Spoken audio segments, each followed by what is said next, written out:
Hello, you are listening to the Natural Healing Show for UK Health Radio. I'm your host, Catherine Carrigan, medical intuitive healer and Amazon #1 best-selling author. You can find out more about me and my work at catherinecarrigan.com and unlimitedenergynow.com. While you're there, definitely sign up for my newsletter so you can learn even more about how you can heal yourself naturally. Now, our guest today is Joe Roberson. Joe is the author of One Half Breath at a Time and longtime yoga teacher. Joe has taught yoga for 27 years. I've only taught yoga for 24 years. And so we're welcoming Joe Roberson, and you can find out more about him and his wonderful work at josephroberson.com. Welcome, Joe Roberson. Thank you. Thanks for having me, Catherine. I've been looking forward to this. Well, we're looking forward to hearing what you have to say about breathing exercises. So your book, One Half Breath at a Time, first of all, how did you come up with that title, One Half a Breath? You know, usually when we think about breathing, we think about a whole breath. I don't know if I was visible on the screen or not, but here's the book. One Half Breath at a Time. Breathe stress and anxiety into calm ease, productive power, and joy with breath-centered practices. So why half breath? I think that's the question, yes? Yes. For a long time, the title was One Breath at a Time.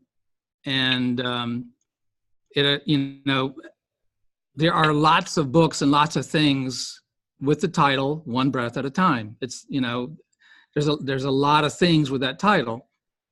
And so I thought about that I needed to make it something, a little unique to differentiate it, I guess. But there's actually a very, very good, basic, fundamental reason why it's half breath.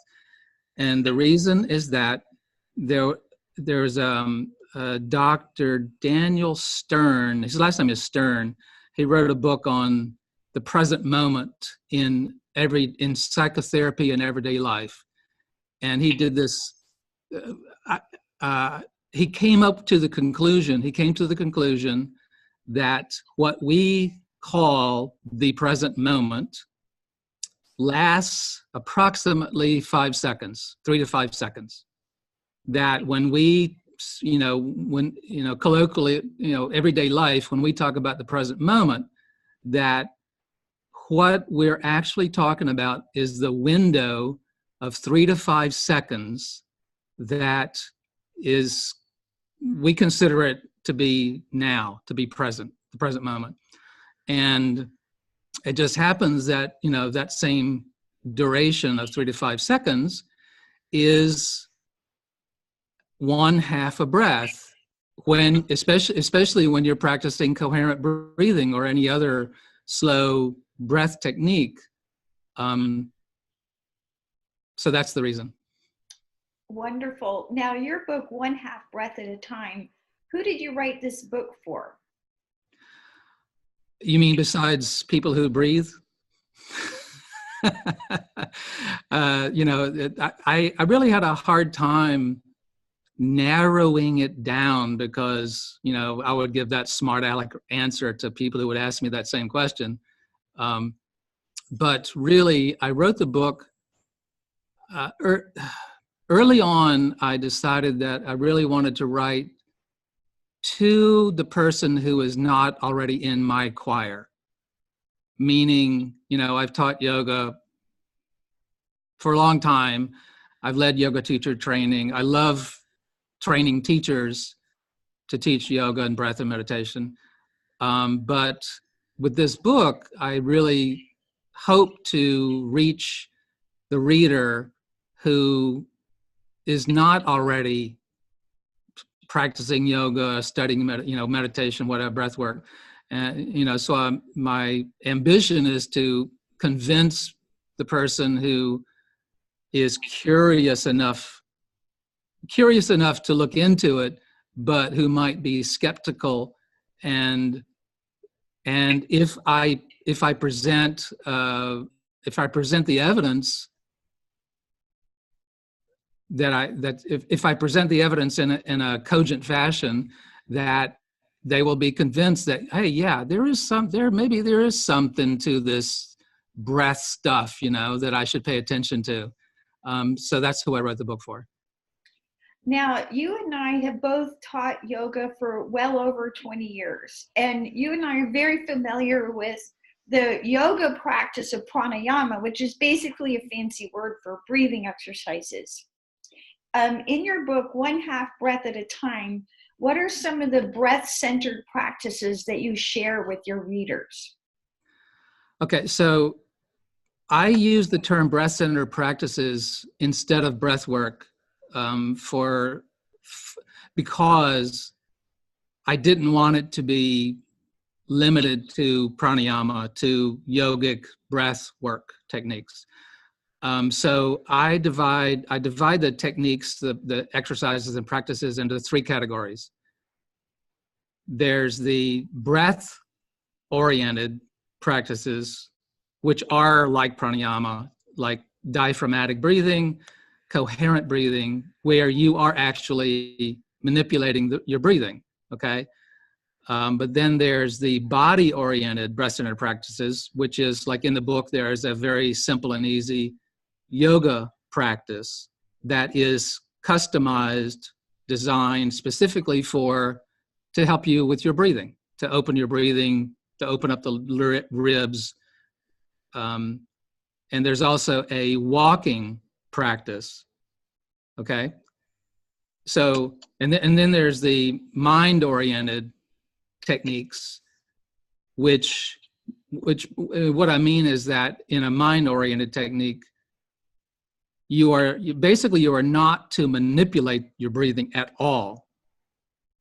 What you are focusing on is your attention on your breathing, and more like a mindfulness practice, a meditation practice, but you're using your breathing as your focus of attention in order to work on your, it's a mind strengthening practice using your breathing, your breath. So that's what I mean by breath-centered practices. Now, I know that you and I had spoken because Joe Roberson and I are friends, and you shared with me a very profound experience that you had with breath work years ago in India that changed your whole life. Would you be willing to share that story with our readers now? I think we all want to hear about things that happened that really shift our awareness and what you learned by that. I'm happy to talk about it, and I'm still trying to write it. Okay, so here's what happened. I went to India 2001, I guess it was, and I went specifically to study yoga at the Iyengar Yoga Institute in Pune, India. And long story short, I discovered that that's not why I went to India. I actually ended up on the other side of Pune at the Osho meditation resort. And while I was there, I did this 3-day intensive called Breath Open to Feeling. And it was very intense. It was a very intense 3 days. I mean, we did a lot of things besides breathing techniques. We did yoga, we did dance, we did very intense breath practices like doing lion's breath for 20 or 30 minutes straight, doing connected breathing or circular breathing for I don't even know how long. But so at the end of I'll give you two quick events. At the end of the first day, we lay down for shavasana, for relaxation pose at the end of doing all this wild and crazy stuff. And I'm lying there with my eyes closed on this cool marble floor, and it's getting dark. Um, and I'm lying there with my eyes closed, and then all of a sudden this dark curtain came down over my eyes. I mean, I didn't know what it was. All I knew is that it's like I descended into darkness. Now, later I discovered that it was the assistants lowering a sheet over me to keep me from getting cold. But I didn't know that at the time. All I knew was that all of a sudden it became really dark. And the next thing I knew, I was bawling like a baby. I mean, uncontrollably. And it went on and on and on. I don't know, 20 minutes, 15, 20 minutes. And the next morning, the teacher asked, he said, would you mind sharing what happened yesterday? And I said, I was in my crib and I was calling out and no one came. And I said, I just want to clarify, it wasn't a memory. It wasn't like remembering. I was there. And so that was the end of the first day. And then on the end of the third day, after two more intense days, well, it was lunchtime on the third day. And we had done this circular breathing for a long time, to the point where I felt like my body was vibrating, energy on fire. It was unbelievable. And came lunchtime, everybody gets up and walks to the other building to go do lunch. And I am so blissed out. I don't know the words to say. I walked over to the teacher and I leaned over and I hugged him and I whispered in his ear. I said, thank you. And I walked. I didn't even put my shoes on. I wasn't interested in eating. I didn't have a care in the world. And I walked out barefoot into a little garden outside that building. And I just stood there and just, and I mean, this is where the words really fail, okay? Because I can describe to you the garden, but I wasn't there. Joe Roberson was not there at least in the way that we normally think about it. I was not self-conscious. All there was this Garden of Eden bliss. I mean, it was sunshine and breeze and flowers and birds. I could hear the peacocks around on the other part of the campus.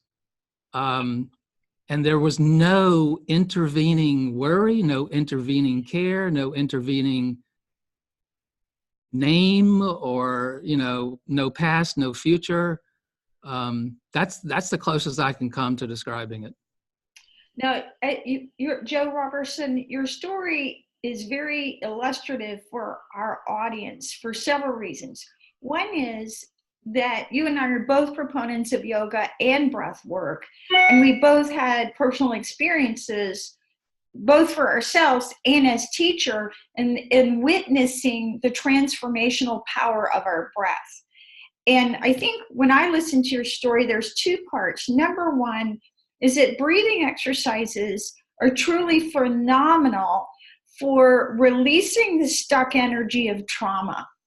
So here on the Natural Healing Show, I'm always interviewing different experts in natural healing. And as humans, we all go through any number of personal challenges, some of which are beyond what we think we're capable of overcoming.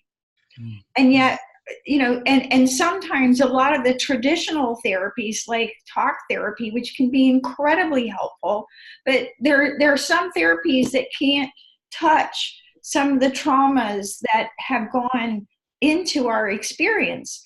But by simply breathing and creating this safe container of energy to feel our bliss, we can begin to release them.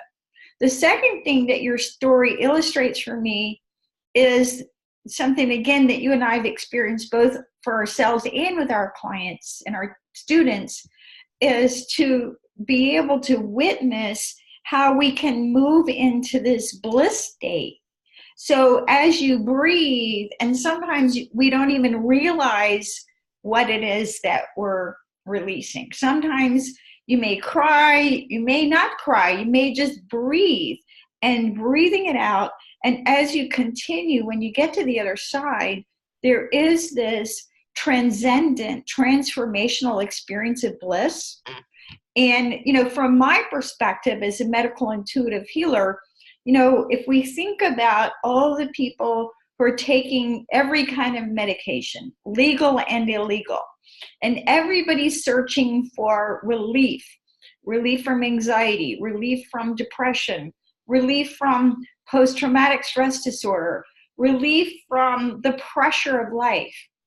And so many times we think we have to take a drug, again, legal or illegal, and one of the things that I am so passionate about breath work is that you don't need anything.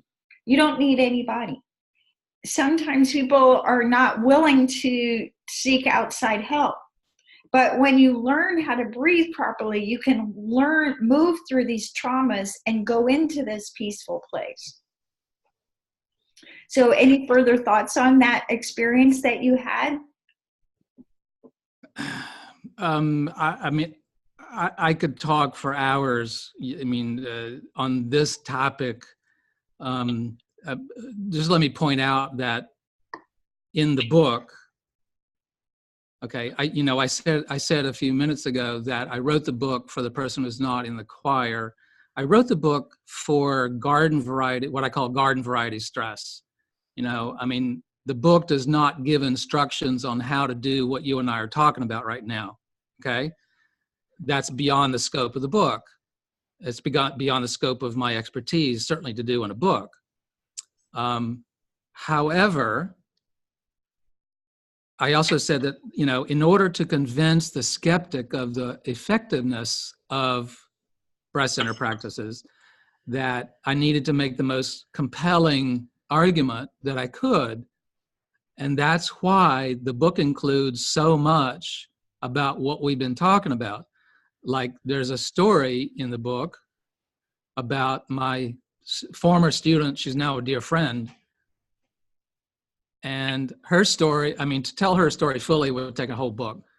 But let me just cut to the chase and say that she said to me that 4 sessions of transformative breath work did more to cure her PTSD than 25 years of Alcoholics Anonymous, countless talk therapy sessions, and multiple prescription medications. Yeah, no, that's a really, really powerful testimonial. And not that any of those practices didn't help, because she made it through. She survived 25 years, right? Yes. But to get to the other side, now that's really something. And the third thing that your story talks about, which is something that a lot of us spiritual people are really looking for, is the personal experience of enlightenment. And, in the Bible, they talk about the peace that surpasses all understanding. And, my explanation of that is it is the peace that surpasses all understanding, because your mind, your ego cannot take you there. Your mind and your ego is the block to the peace that passes all understanding. So when you kind of understand that your mind is the block to this experience of enlightenment, then, when we can go into breath work and go into breathing exercises and feel what the breath brings us to, then we can experience these moments that are of enlightening moments that are so transformative. Yes. And, again, this is a subject that I could go on for a long time about. Let me just say that when I was getting my master's in instructional design, I happened upon transformative learning theory. And there's another book coming where I'm going to try to parse what is the relationship between transformation, spiritual transformation, enlightenment, and transformative learning theory? Because what happens, the problem is this. The problem is that when we talk about transcendence, transformation, and especially enlightenment, that immediately people tend to think that it's not about them, it's not for them, it's only for people who are quote unquote spiritual seekers. And I really think that it's just a language problem, that the language that we use in yoga and meditation is just a different language, a different way of describing the upper reaches of the transformative learning experience.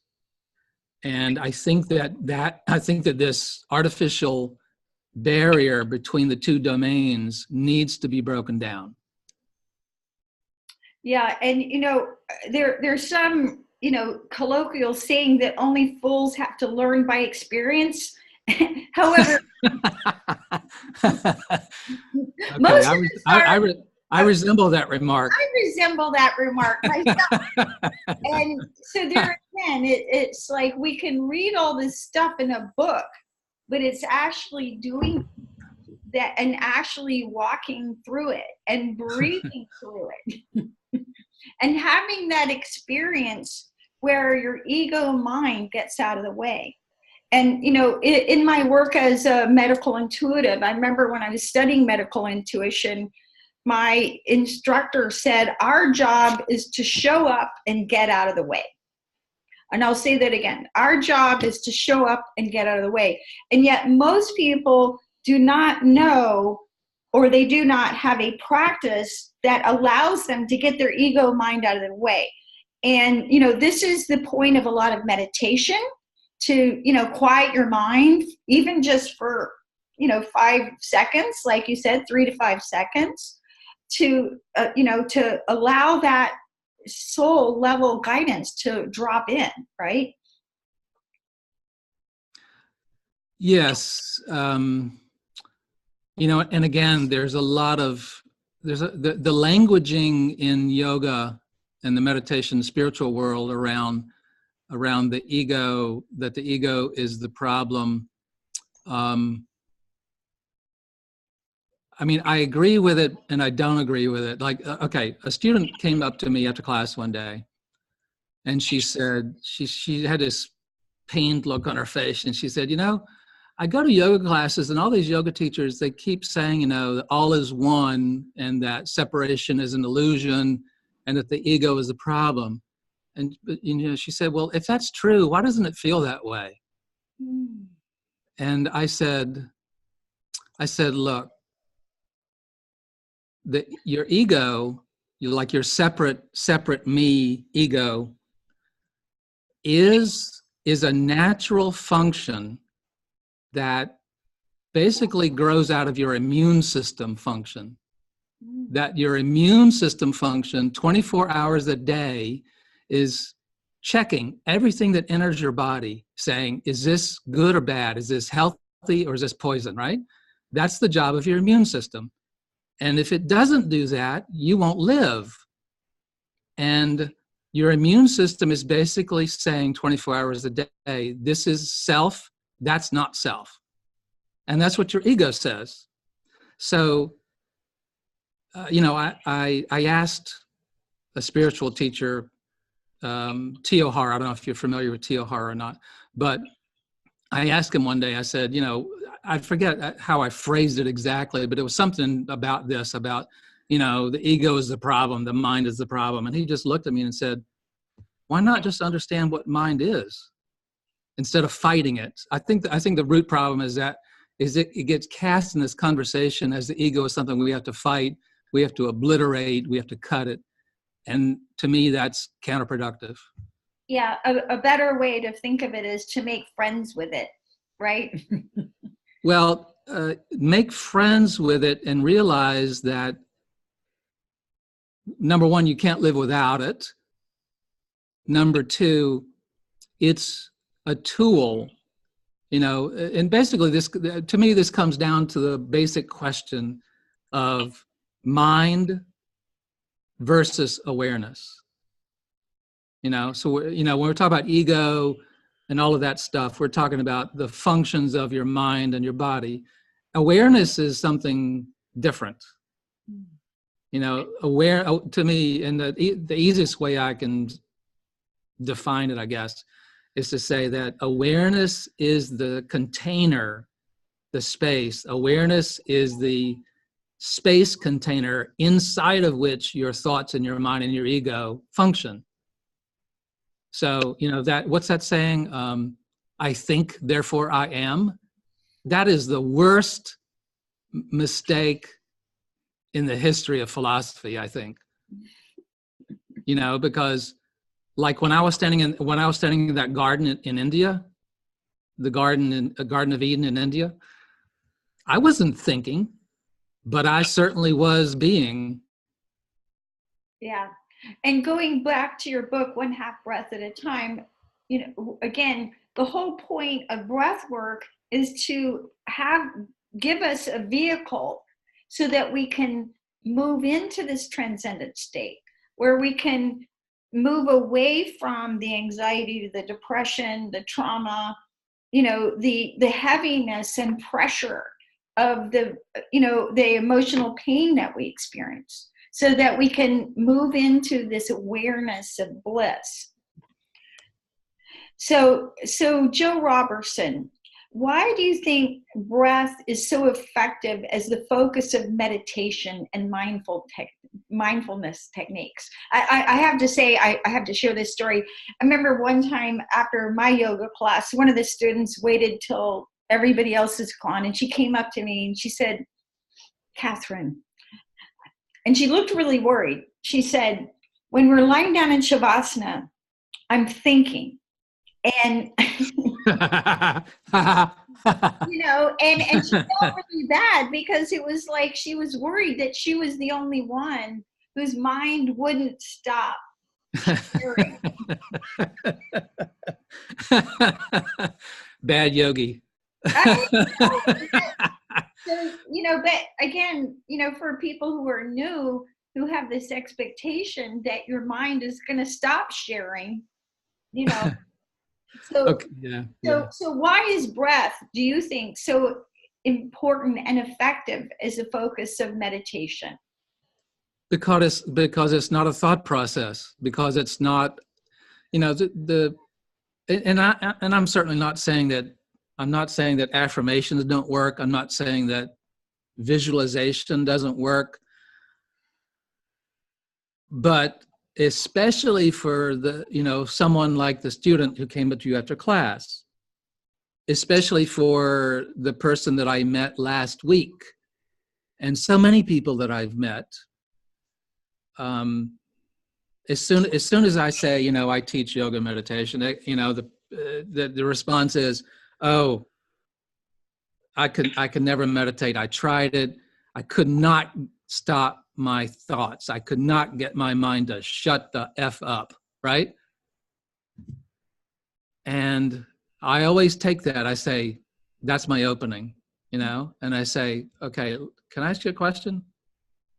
What do you think you're supposed to be doing when you do meditation or mindfulness? What do you think you're supposed to do? And usually the answer is, well, I'm supposed to stop thinking. And I go, do you know what that's like? Do you know what it's like to try to stop your mind from thinking? Have you ever put your hand over a hornet's nest? It doesn't turn out well, okay? So here's what you should do instead. Watch the hornet's nest. Watch the monkey mind. Be curious, be like a scientist. Just, and again, this goes back to the difference between mind and awareness. So what you are to do is to be aware of your thoughts. Now, where breath comes in is that breath is more effective, especially for beginners, as a way to get into meditation, as a focus, more effective than affirmation, visualization, all the other stuff, because it's not a mental activity. It's a physical activity. It's grounding. You're getting out of your mind by focusing on your breathing.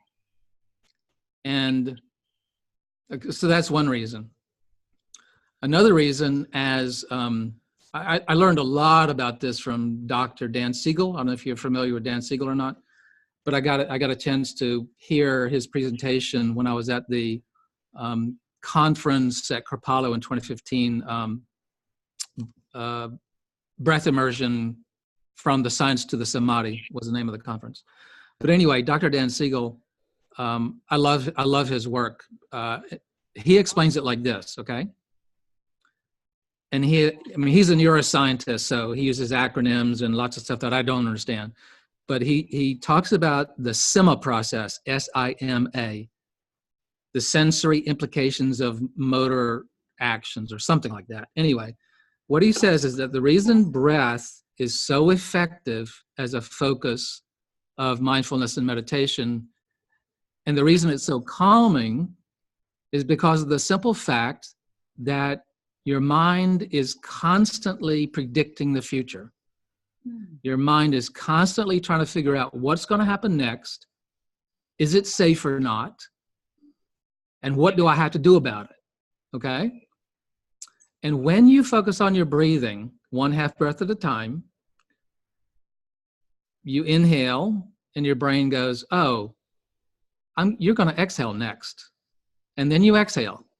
And then while you're exhaling, your brain is going, oh, I know what's coming next. I'm going to inhale. And so there's this predictability, and that predictability is soothing because it's safe.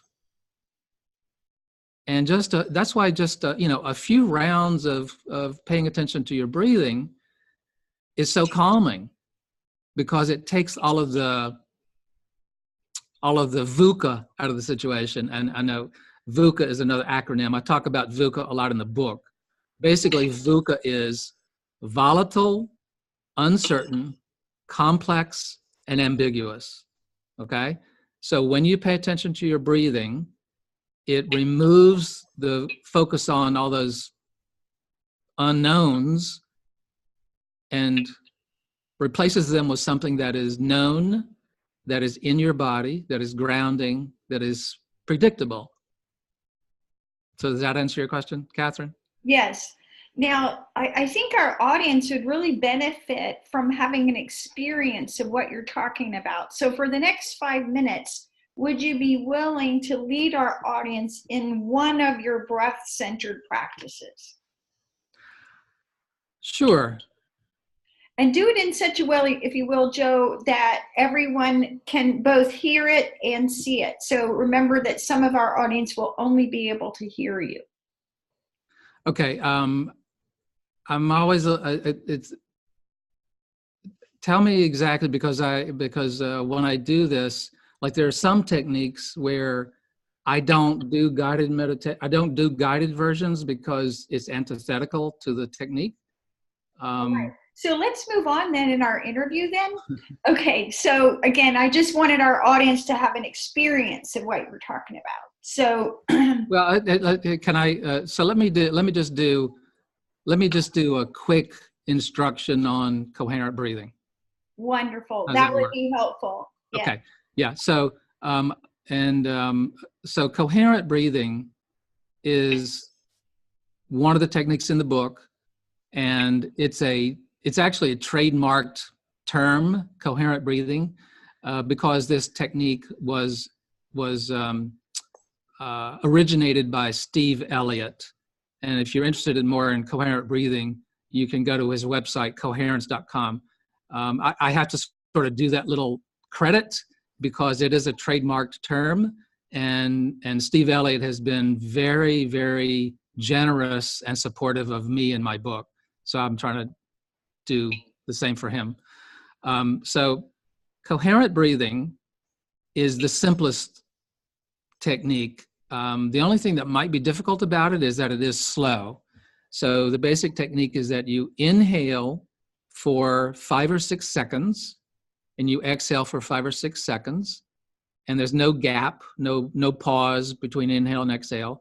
So it's just a continuous, easy circle of inhaling, and you can. So it's inhale 3, 4, 5, 6. Exhale 3, 4, 5, 6, like that. And the only difficulty that I've encountered with some of my students is that it's so much slower than they're used to breathing that they need to slow down gradually. Okay. Actually, if you don't mind, what I would prefer to do is to direct your listeners to a free version. Okay. If you go, I don't know, Catherine, are you on Insight Timer? Yes, absolutely. Yes. And Insight Timer for our audience is a free downloadable app you can put on your smartphone. And Insight Timer includes thousands and thousands and thousands of different meditation practices that you can do to improve your breathing and your meditation and your mindfulness. InsightTimer.com. Yeah. Yeah. Insight is INSIGHT timer. So Insight Timer is great. So if you go to Insight Timer and you just search for either my name, Joseph Roberson, or you can type in Coherent Breathing Symphony, and you will find 3 tracks. The first one is a 2-minute introduction to what coherent breathing is and how you do it.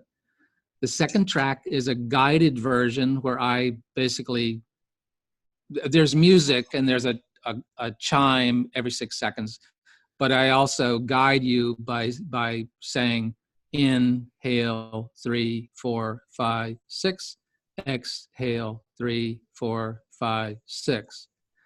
The third track is the same music and the same chime to tell you when to switch from inhale to exhale, but there's no voice, there's no narration at all, and this is 25 minutes long.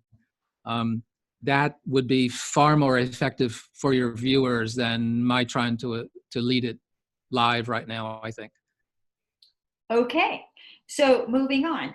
So why do you think the breath is called the bridge that connects the mind and the body? Oh, that's an easy one. In traditional yoga, breath has always been considered the central piece because it is a bridge between the voluntary functions and the involuntary functions of the body and mind. It's also called the doorway from the outer body to the inner body. In simple words, breath is called the bridge because it's the one automatic, involuntary function of your body that you actually have easy control over. Like you can't change your heart rate, you can't change your blood pressure, you can't change your digestion or your brain waves, and so many things, but you can change your breathing. And for our audience, I want to say, by changing your breath, you can change your heart rate, your digestion, your blood pressure, your state of mind, all these things. So breath is the tool that will allow you to change those things. Yeah, so it's a bridge, and what you just described, breath is a lever because all of those functions are interdependent. They're not separate. So any change to any one of them changes the other one. Like, for instance, when you're stressed out, your breathing changes. But if you change your breathing, you'll become unstressed out because you lower your blood pressure, because you slow your heart rate. And in fact, I spend a lot of time in the book explaining the critical relationship between the breathing rhythm and the heart rhythm. And that's what coherent breathing is all about. that when you breathe at the pace of 5 breaths per minute in coherent breathing, the reason it's so powerful is because that pace is what they call the fundamental frequency of the heart rhythm. And so when you match the heart's fundamental rhythm, then the breathing rhythm and the heart rhythm come into coherence. They come into alignment. They come into phase with one another. And then your cardiovascular system and your respiratory system actually function together the way they're supposed to, or the way they can, optimally. And like, for instance, the movements of the diaphragm are actually, the movements of your diaphragm are part of your blood pressure regulation system. And when your breathing is rapid, out of phase with your heart rhythm, then your diaphragm doesn't help the heart the way it should. And it puts more allostatic load on the heart, more wear and tear on the heart. It increases your blood pressure because your diaphragm is not doing its part. And so, and again, back to breath as bridge, this is a really, I would say probably the number one reason to think of it as the bridge is that it bridges to the heart function, to the cardiovascular function, talking in physiological terms anyway. I mean, the diaphragm, we tend to think of the diaphragm as being just the breathing muscle. And for your readers, if anyone who's not familiar with the anatomy of the diaphragm, it's shaped like an umbrella, more or less. It's the floor of your rib cage and the roof of your abdomen. And it separates the watery processes in the abdomen from the air processes in your chest. But the diaphragm does far more than just pump air. It's called a secondary heart because of this role with the cardiovascular system. When you do coherent breathing, or especially when you do diaphragmatic breathing, you really get the diaphragm moving more up and down. You get a more vigorous action of the diaphragm. And that actually becomes a secondary digestive motion. It actually augments the peristaltic movements of the intestines to help you digest better. And I want to interrupt for our audience's sake, because I've worked with lots of people with Crohn's and colitis and very severe chronic digestive problems. And it's important to understand that digestion is a parasympathetic process. What do I mean by that? Your nervous system has to relax in order to digest your food. So if we're in a chronic state of stuck tension, then that's going to impair your digestion. And the simplest, quickest way to go parasympathetic, to bring your nervous system into this parasympathetic state, is to breathe into your belly. So if you're breathing into your upper chest, you're activating the sympathetic nervous system when you're in stress. And when you're breathing into your belly, which is where your digestion happens, you're going parasympathetic. So, Catherine, I just want to say I really enjoy doing this with you because we bounce off of each other. I mean, I'm so glad you brought up the parasympathetic because, as Andrew Weil points out, the primary problem with modern life, stress, anxiety, insomnia, all those things, is that the sympathetic nervous system is wound up too high. It's too dominant, and we don't give enough time and space for the parasympathetic activities of digestion, of rest, assimilation. Sleep is a digestive process. Dreaming is a digestive process. And if you don't get enough sleep, if you don't get good sleep, you don't digest your sensory impressions, which leads to more stress and more anxiety, and it's a snowball effect. Yes. So I'm glad you brought that up. So Joe Roberson, author of One Half Breath at a Time, any final thoughts for our audience? Buy the book, read the book. Okay. There's another book coming out, but I really appreciate being on today with you, Catherine. And really, my mission, my passion is transformation through breath work, in all of its various forms. And I'm out to make a difference. I'm out to be, in the book I talk about, I want to be the Pepsodent man of breath work. And I don't know if you know what that means or not, but actually the American habit of brushing teeth started from an ad campaign for Pepsodent toothpaste. So my book is an ad for breath-centered practices, and I want to be the Pepsodent man of better quality of life and happiness through breathing. You've been listening to the Natural Healing Show for UK Health Radio. I'm your host, Catherine Carrigan, medical intuitive healer and Amazon #1 bestselling author. You can find out more about me and my work at catherinecarrigan.com and unlimitedenergynow.com. If you visit unlimitedenergynow.com, you'll be able to access some free videos on breathing exercises. I put together a breathing routine called 8 Minutes to Inner Peace, and it's free.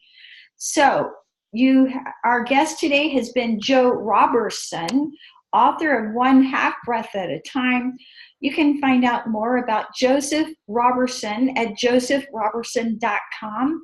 And remember, breath work is the simplest, cheapest way that you have at your disposal to heal yourself. Thanks so much for listening, and we'll see you next time.